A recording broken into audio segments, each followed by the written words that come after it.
Happy Karthika పౌర్ణమి అందరికి. So ఈరోజు మా కార్తీక పౌర్ణమి లాస్ట్ ఇయర్ కోటి దీపోత్సవానికి వెళ్ళి అక్కడ బ్లాక్ చేశాను కదా, బట్ ఈసారి ఇంట్లో గుళ్ళోనే సింపుల్ గా చేసుకుంటున్నాను. సో ముందు వాకిలి పెట్టుకుందాం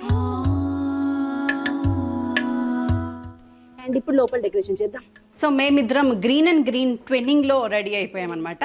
రెండు కూడా మెహందీ గ్రీన్ బనారస్ శారీస్. అయితే కొంచెం డిఫరెన్సియేషన్ కోసం నాకు సిల్వర్ది తీసుకున్నాను అనమాట బుట్ట అంతా.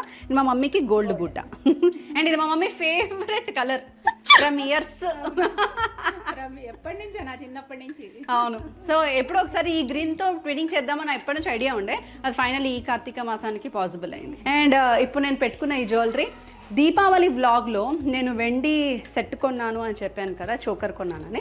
అప్పుడు పూజలో అమ్మవారికి పెట్టాను. ఈసారి కార్తీక పౌర్ణమికి నేను పెట్టుకున్నాను అనమాట. అది ప్యూర్ సిల్వర్ ఇది, అండ్ దానికి మ్యాచింగ్ బుట్టలు అనమాట. ఈ చీర నేను మొన్న గృహప్రవేశానికి కట్టుకున్నాను కదా, ఇదే